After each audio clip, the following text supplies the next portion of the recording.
Bloopers, bloopers. Och så tar du igen och and bloopers! Bloopers! I can't touch myself. You're the fly on the wall. That's you guys.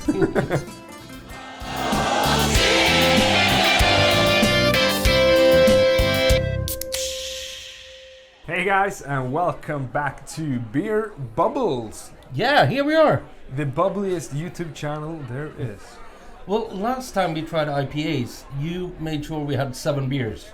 Yeah, and It looks like it's 7 beers again. yes, but today we're doing Stouts and Porters. That's awesome. It is. Well, I recognize at least one. Probably Who doesn't recognize Guinness? most of you guys have probably seen that one before. And drank a few as well, Yes. I believe. So without further ado, let's start with the first one, which is Guinness, classic dry Irish cream stout. Yep. I wouldn't say cream stout, but the dry Irish stout anyhow. Making sounds. Well, the reason why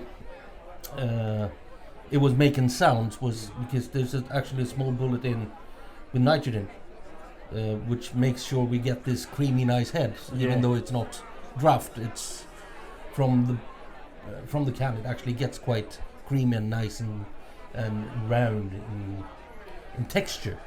Yeah, exactly. And there's also the argument that how you should pour a Guinness, Oh yeah. especially when it comes to having a Guinness on tap.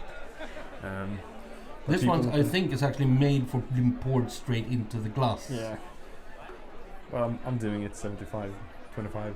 Yeah. Well, Well, anyways, and you should always wait at least a little while because you want it to settle. yeah, settle completely, which it did very fastly. Yeah, but we should say we took these out of the fridge about 5 minutes ago. They're a bit on the cold side. They've been on the cold side, and we're gonna pour quite small amounts in the glasses Yeah. because that's the easiest way to get it up to temperature fast. Except the Guinness we took a little bit more of because Guinness is perfectly fine to drink a Yeah. little bit colder, I believe, because it doesn't have that much heavy flavor. No, lots of people say that it's heavy beer. I don't really understand why, because it's one of the easiest, lightest stouts out there on the market right now. I think the mouthfeel is it's what tricks you. I mean, it's not the fullest of flavors, but it's still a mouthful, especially if you're used to, if you want to drink lager beers. Yeah. Well, let's start right off and say cheers, guys. Cheers and welcome.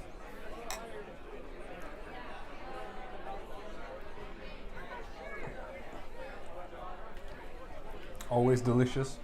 Say whatever you want about Guinness, but it's It's nice stout. It's easy to drink. It's light. It's not that strong in alcohol. It's 4.3, 4.3. 4.2, 4.3 yeah. something. Really nice, easy drinkable beer. So Rasmus, should we go on to beer number 2, which yeah, is let's keep going. Jämtlands Bryggeri Coffee Stout. Mm. So same with we did the same with the IPAs. Is that we try the same style but different styles. So different versions of the same style of beer. So we're still talking porters and stouts, but this is coffee infused stout from Jämtlands Bryggeri up in Pilgrimstad, Jämtland. Yeah. And if I may look at it, it's 7%, and it's brewed with the coffee from Big Lake Coffee Roasters. I like that the head on the stout as well. It's a bit darker. Yeah, it does look like roasted coffee for me. It's really cold. Yeah. I imagine that flavor opening up very soon. Oh yeah. Really has those roasted coffee notes, doesn't it? Yeah. And you know I love them. Cheers. Cheers.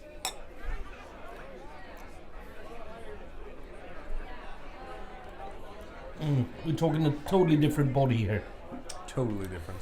It's so much fuller in flavor. It's more intense, and the coffee notes are really they're really in your face. It is. I imagine them with the temperature going up, coming out more because right now it's like a cold brew, a little bit bitter dryness, but it's got a bit of sweetness back there as well. It's really pleasant, really nice beer.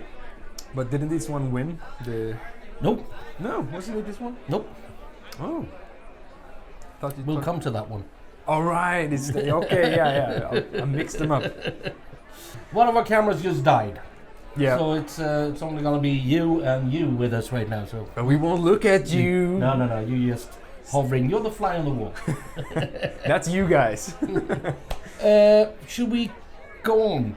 Go on to Denmark. Yeah, and now we're gonna talk about something interesting. Rasmus, what's the difference between a porter and a stout? Oh, jeez. That's the big question. Where do you want to start? Oh, come on. No. You're the teacher. Okay, well, porters and stouts are actually nowadays extremely similar. And I almost always say whatever the brewer writes on his packaging is what it is. So this is a double brown porter from Limfjord in Denmark. And it's 7.9%. The brewery is called Thisted Brygghus. Yes, Thisted Brygghus. Limfjord. Thisted Brygghus. Thisted Brygghus. Thisted. No, Thisted, but maybe. Yeah. You'll have to correct us. Maybe. Go ahead. Oh. Yeah, but it's a difficult thing to discuss the difference between porters and stout because they're stouts that are more like porters and etc. and other way around, so it's impossible to know. Traditionally, porters were a weaker form of a stout. The porters are the guys who carried stuff around London back in the days. They wanted something heavy and strong because they were big porters carrying packages from house to house and stuff like that. And then the really big ones came in and said, I want a porter but a stout one. So that's the story about the name anyhow. Okay. As it is with almost all beer styles, there's stories and there's tales which might or might not be true. Yeah, but I find that porters often have more like licorice, salvia tones than salmiak. This also has smoked malt in it. It must have. Yeah, it's smoked malt. It does smell like that. Cheers. Cheers.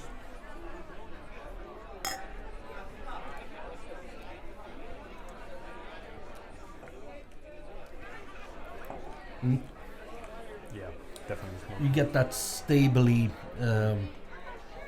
smoked, almost like I don't know if you know those Finnish licorice candies, the Leona tar. I hate licorice, so no. Okay, well. I'm sorry, licorice lovers, but so this is not your beer. I mean, in beer, it's quite alright when it comes to like this amount. But like I love Donderyds, the brewery, but like the Viola. Not your stuff. Like, it's a fantastic made beer. It's really good, but not for me. Well, we'll pass that one over quite quickly, and we'll go to the winner of one of the winners in Stout Porter class at Uppsala Dryckesfestival, which I judged last week. It's a Baltic Porter from Nils Oskar. And it's quite strong, this one as well, yeah? Around 7%. 7 point something, I thought I saw that. 7.5. Yeah.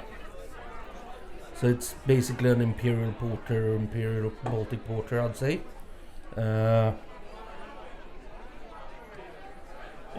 we have something totally different. So this is smoky. This is absolutely not.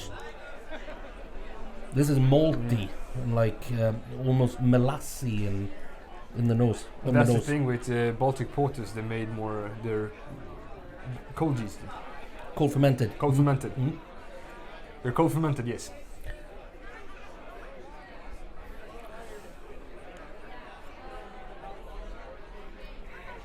Oh, I remember this from this weekend. I remember marking it quite high scores. Yes, Yeah. this is really really good. Full in flavor. It's got heaps and heaps of like chocolatey round notes that comes through. And the foam is Oh yeah, great. the texture of the entire beer is fantastic. Good stuff. I'm gonna have more of that later. I'm sitting here with my headphones on. That's you haven't said anything. Nah, making sure the audio's alright. Yeah. Well, I've taken them off now. I don't want to hear us that much. This is from a brewery you hear us mention quite frequently. It is from Stigberget in Hi, Oli. Gothenburg. Hi, Oli. I've never tried this one. And Yes, we have. Have we tried this one? Yes, we tried it at Stigberget. Oh, we did. Yep. Oh. It's an imperial stout, not more or less, but it's a little bit on the pastry side, but still an imperial stout. It's 10.5%, I believe. Oh, 12%, sorry. 12%. Apologize for that, 12%. Damn you, Ollie. Here we go. On it again. This again is a totally different thing. It's you can almost smell the thickness of the consistency of it. If you know what I mean. It sounds weird when you say smell consistency, but it's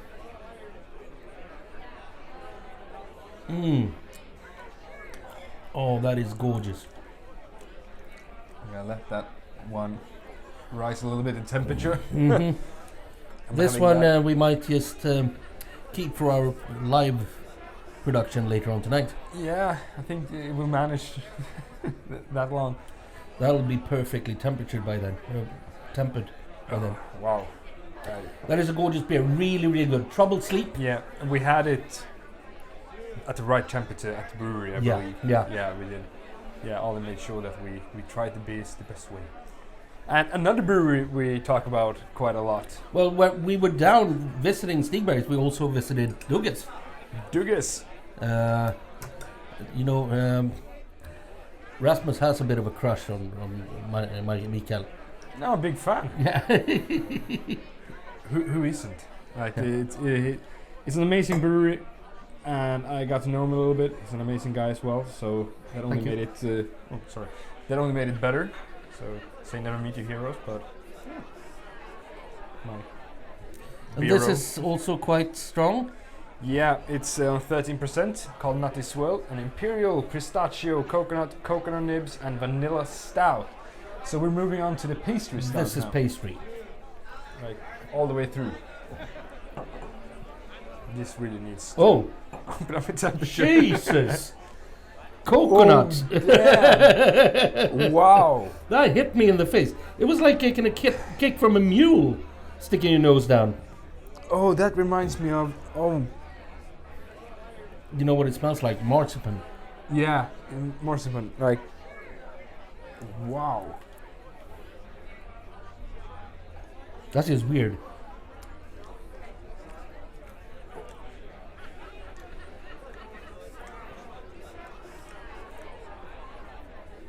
That is really cool. That packs a punch. Times 10. That is not my kind of beer. Or but my kind of flavors. No. I don't like marzipan at all. So to me it's like, oh crap. But it's really cool that you can get that much aromas and that many like flavors into the beer. It's just explosions of this things happening. Now I'm liking it better in the aftertaste actually, because then it becomes more nutty. Yeah, the marzipan disappears and the nuttiness stays behind. Some vanilla, coconut. Oh, that was cool. That's a cool experience. Thank you, Mikael. You don't get that like wow from all beers you try, and that was really awesome. even though the flavors aren't really mine, You appreciate it's a cool thing. Yeah, exactly. I agree. And now for the last one. Yeah, we're gonna try number 7. Yeah, And what was this? it's what is called Bravo Tango from Connecticut Valley Brewery. Did I say Okay. that correctly? I did. A brewing company. I apologize. Connecticut Valley Brewing Company. It's It's, export version. Yeah, of their bourbon barrel aged stout. And you do know that we have a crush on another bourbon barrel aged stout, so we're cheating on that for a bit right now. But But we have a Stigberg's beer in the tasting anyhow. So yeah, exactly. So look at the head on it. be It's happy so much with what you darker. get. Yeah. Actually, my wife bought this for me a few weeks back. I haven't tried it yet, so this is the first time I tried it. I still have it at home. So you have 2 cans. You had 2 cans. Yeah, I bought this for beer bubbles.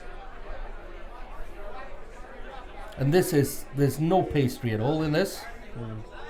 I'm struggling to find the vanilla from the oak maturation. I think it's too cold. It's definitely too cold to have all the aromas come out. I think this also will. It's 11%. It's lots of coffee and sweet licorice.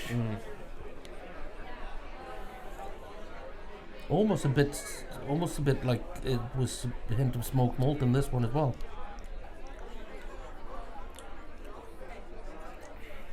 But when you taste it, you can actually feel the barrel aging. The bourbon comes through. Yeah, the after vanilla aftertaste. notes and the coconut and the. Not that licoricey No, at all, actually. but quite dry to be such a strong stout as well. Yeah. And oak majority. I really like that one. That one's a keeper for me. She's a keeper. So that's 7 beer porters and stouts, and as we said, differentiate between porter and stout is really hard nowadays because the 2 styles have actually kind of slid into each other. Number 2, Oh, a little bit warmer. well, that's Jämtlands. The coffee stout. The Ooh. coffee is much more in your face now. But as I said, the difference. Just look at the packaging, and if it says porter, let's go for porter. If it says stout, well, it's a stout. It doesn't really matter that much, I believe. In most competitions, when you judge them, they're actually put in the same class anyhow. Yeah. So just go with the flow. And also the interesting thing to do with what we wanted to do here today is sometimes you want to see how they evolve in the glass. Yeah. So having it cold, opening it up, pouring it up in the glass, and letting it rise in temperature while you try it, you smell it, you drink it, you find new notes along the way. You want a glass of water? A glass of water. Try it. Was this the Baltic Porter? No, that's the Guinness. The Guinness. Oh Jesus. After trying these, no one in the world can say that's a heavy beer. Damn. Because it's It just does like taste drinking a glass of water. Exactly like a glass of A water. little bit of bitterness, but nothing else. Well, let's go that way back then. yeah. We'll try them in due time. We'll sit here and enjoy these beers. You guys, all these 7 are available on Systembolaget. Yeah? Yeah, I believe so, yeah. I don't know if this one Is any more? No, I think that was a temporary assortment. Yeah. But I think it'll come back once in a while. Guinness, obviously. Jämtlands Jämtlands is on is- Systembolaget. Limfjord is. There's Oscar is. Stigberg's I think is still. Also temporary assortment. Yeah. So if you want to. No. Some have it in the regular, I think. Okay, yeah, well, At least here in Stockholm. And the Nutty Swirl, I'm not sure. well that's, I think that's like probably, an ordering. yeah. You have to order Mhm. it. And I think the Connecticut Valley is also on order. If not on the temporary assortment, but I don't believe so. So go out. These are all good in their own way. Yeah. Really good beers. Hopefully you've gotten something out of our bullshit. Hopefully. And we are gonna enjoy some of these during the live stream as well, which have been a few days ago now, since you're watching this video right now. But yeah, it's great, and it's fun to have these, like you said, after the last one and going back to the Guinness. And a glass of water. But that's it. Normally, when I did beer tastings, when I've done beer tastings with Guinness in them, I always put like an Imperial Stout in as well, so people can try the Imperial Stout and go back to Guinness and then realize why I think it's a light beer. Yeah, exactly. But it's the same thing you do with like a lager when you go 1 to 5. After the last beer, you go back to the lager and you're like, oh, it doesn't taste anything. Guys, we're gonna end as we normally do. Whatever you do, drink better beer.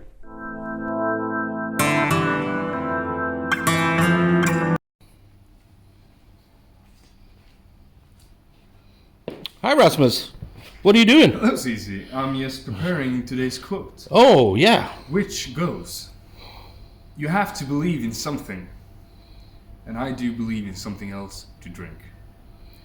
Perfect, I'll go get you something.